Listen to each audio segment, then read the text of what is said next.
मैं हूँ कैलाश और स्वागत है आपका कैलाश की कक्षा में। और आज इस वीडियो में हम लोग देखेंगे संविधान दिवस के बारे में। संविधान दिवस क्यों मनाया जाता है और उनसे जुड़ी जो भी इम्पोर्टेंट चीजें हैं। तो देखिए, सबसे पहले बात करते हैं कि खबरों में क्यों है, क्योंकि आज 26 नवंबर है और आज देश 75वां कॉन्स्टिट्यूशन डे मना रहा है। उससे रिलेटेड ये न्यूज आर्टिकल्स हैं बहुत सारे। तो इस वजह से ये काफी चर्चा में है। ये उत्सव एक वार्षिक उत्सव की तरह हमारा देश इसको संविधान दिवस को मना रहा है। देखिए, 26 नवंबर का जो दिन होता है हर साल भारत में संविधान दिवस के रूप में मनाया जाता है। और जो 2024 था, ये 75वां संविधान दिवस था। संविधान निर्माण करने में जो बहुत बड़ा इम्पोर्टेंट रोल था अंबेडकर जी का, डॉक्टर भीमराव अंबेडकर जी के 125वें जन्म जयंती के अवसर पे, जब वो 2015 का वो वर्ष था, तब से ये दिवस मनाया जा रहा है। और ये जो फैसला था, ये दिया गया था सामाजिक न्याय एवं अधिकारिता मंत्रालय के द्वारा। यानी इस 2015 से पहले ये दिन जो था वो कानून दिवस के रूप में मनाया जाता था। तो इम्पोर्टेंट क्या है इसमें कि एक तो 26 नवंबर का दिन, क्योंकि भारत में संविधान दिवस मनाया जा रहा है, और इस बार ये 75वां दिवस हुआ। और 125वीं जयंती किनकी? डॉक्टर भीमराव अंबेडकर जी की। उस 125वीं जयंती के अवसर पर ये दिवस मनाया जा रहा है। यानी उससे पहले कानून दिवस था और 2015 से क्या किया गया, इसे संविधान दिवस के रूप में मनाया जाने लगा।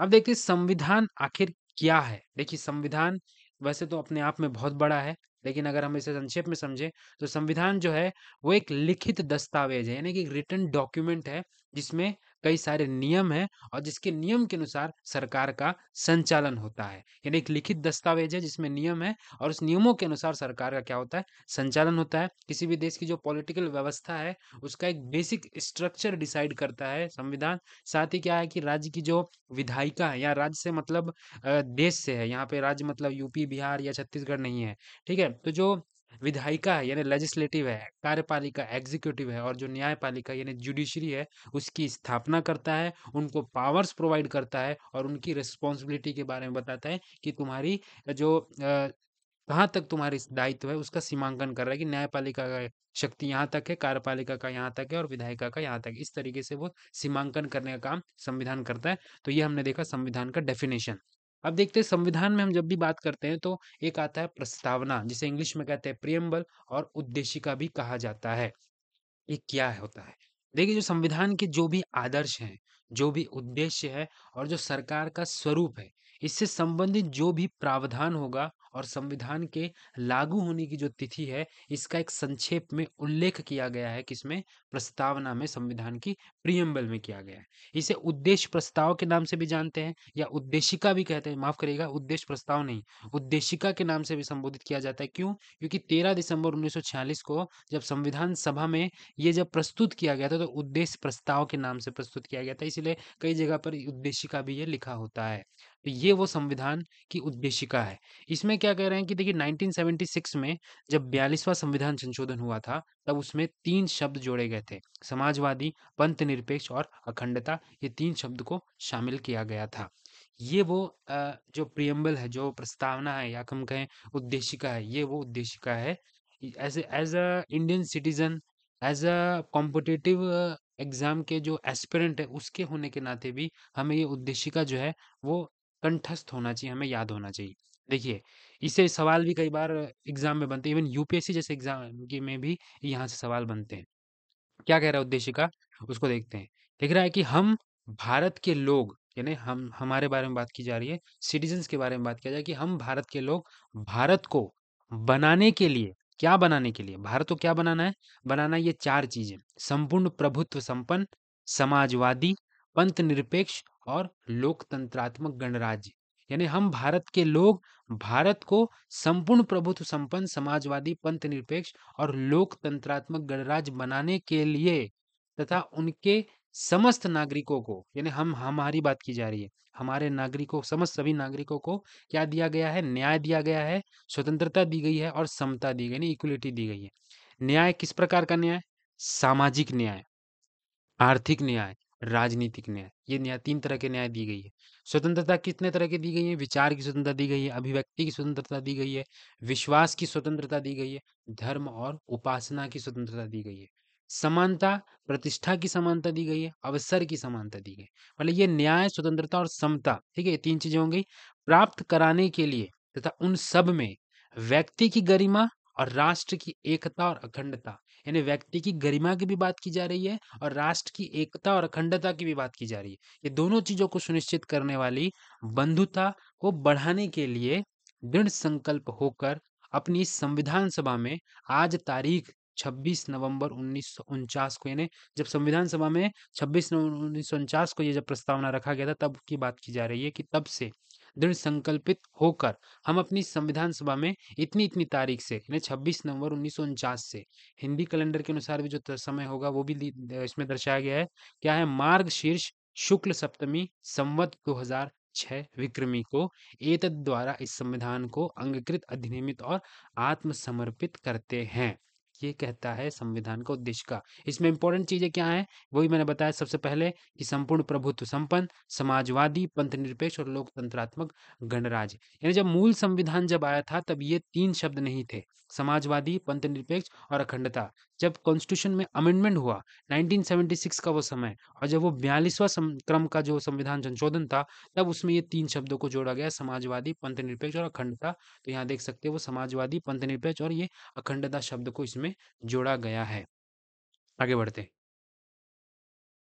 संविधान दिवस क्यों मना रहे हैं? तो 1949 में जब भारत संविधान को अपनाने को ये याद दिलाता है कि एक तो 1949 में हमने इसे अपनाया था, जिसने भारत की लोकतांत्रिक, धर्मनिरपेक्ष और संप्रभु पहचान की नींव रखी थी। आज हमारे देश की पहचान किस तरह की है कि एक डेमोक्रेटिक कंट्री है, एक धर्मनिरपेक्ष है और एक संप्रभु है। तो ये पहचान की नींव उसी वक्त रखी गई थी जब 1949 में संविधान को अपनाया गया था। संविधान दिवस लोकतांत्रिक आदर्शों को मजबूत करता है, जो डेमोक्रेटिक आइडल्स हैं उनको स्ट्रांग बनाता है, सक्रिय नागरिक भागीदारी और जिम्मेदारी को क्या करता है? प्रोत्साहित करता है। और यह सभी समाज के सभी नागरिक के लिए एक प्रगतिशील, समावेशी और समतापूर्ण समाज के निर्माण के लिए भारत की प्रतिबद्धता की याद दिलाया जाता है। और इसी वजह से 26 नवंबर को हम संविधान दिवस के रूप में मना रहे हैं। तो देखिए 26 नवंबर 1949 को क्या हुआ? संविधान को अंगीकृत किया गया, यानी अडॉप्ट किया गया, अपनाया गया है। ठीक है, हम बनकर भाई तैयार हो गया। 2 साल 11 माह 18 दिन में बन के तैयार हो चुका है हमारा कॉन्स्टिट्यूशन। काफी समय लगा है, कई सारे देशों के कॉन्स्टिट्यूशन को देखना पड़ा, इसके लिए एक ड्राफ्टिंग कमेटी भी बनी थी, उसको हम किसी अलग वीडियो में देख लेंगे। तो 26 नवंबर 1949 को क्या हुआ? संविधान को अडॉप्ट किया गया और इस दिन को ही हम क्या मना रहे हैं? संविधान दिवस के रूप में मना रहे हैं। और 26 जनवरी 1950 को, यानी 2 महीने के बाद कॉन्स्टिट्यूशन क्या हुआ? लागू हुआ, इम्प्लीमेंट किया गया। इसके बाद से हमारा देश जो हुआ वो गणराज्य कहलाएगा और इसी दिन हम लोग गणतंत्र दिवस भी मनाते हैं। 2 साल 11 माह 18 दिन में बनकर तैयार हुआ। 24 जनवरी 1950 ये वो तारीख थी जब संविधान सभा की क्या हुआ? लास्ट मीटिंग हुई थी 24 जनवरी 1950 को। जो मूल संविधान था उसमें 395 अनुच्छेद थे, 395 आर्टिकल, 22 पार्ट और 8 शेड्यूल थे। आज अगर हम देखेंगे, क्योंकि कई सारे अमेंडमेंट हुए हैं उसमें, कई सब समय के साथ उसमें बदलाव देखा गया, तो बदलाव किया गया, तो जो अनुसूचियों की जो संख्या है वो 12 हो चुकी है और सब आर्टिकल भी जुड़ चुके हैं, तो वो भी बढ़ चुके हैं और सब पार्ट भी बढ़ चुका है, तो वो हो चुका है। इसमें हम एक अलग वीडियो बनाएंगे, तब उसमें हम पूरे डिटेल में देखेंगे कि वो कौन कौन से शेड्यूल है, कौन कौन से आर्टिकल हैं और कौन कौन से वो पार्ट है।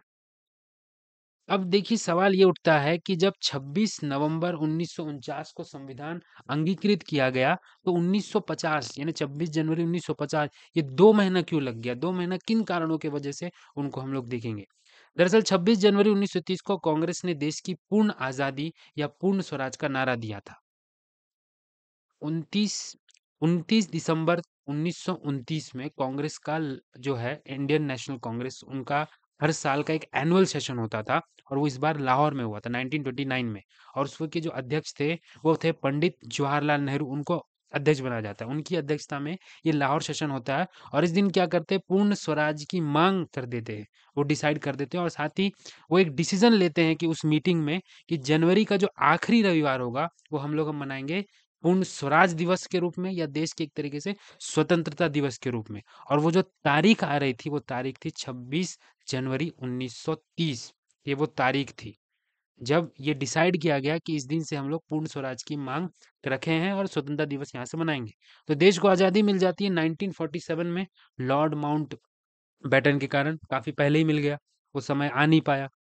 और जो संविधान बनकर तैयार भी हुआ वो भी 26 जनवरी से पहले बनकर तैयार हो गया, क्योंकि देश की आज़ादी लड़ने में कई सारे बलिदान के साथ बहुत सारी चीज़ें करनी पड़ी थी स्वतंत्रता सेनानियों को, तो उसमें से ये जो एक तारीख था वो बहुत ही ऐतिहासिक दिन था। ऐतिहासिक तारीख था 26 जनवरी।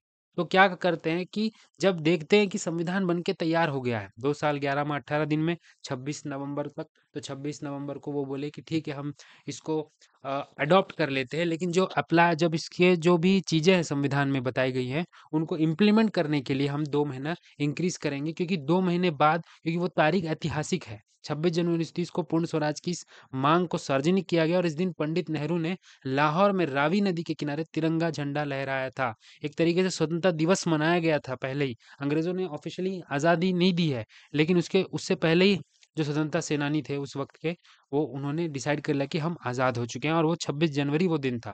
इसी वजह से 26 जनवरी जो है वो काफ़ी बेहद ख़ास दिन था, जिसके लिए इंतज़ार किया गया था, और इसी वजह से 2 महीना को क्या किया गया, मतलब इंक्रीज़ किया गया कि रुकिए अभी नहीं, हम 26 जनवरी को अपनाया जाएगा। इसीलिए उस दिन हम लोग मनाते हैं रिपब्लिक डे। उस दिन से हमारा देश जो है वो गणतंत्र हुआ था, और 26 जो नवंबर है, वो मनाया गया संविधान दिवस। इस वीडियो में इतना ही था। Thanks for watching. ऐसे ही और अपडेट चाहिए तो सब्सक्राइब करें और लाइक करना ना भूलें।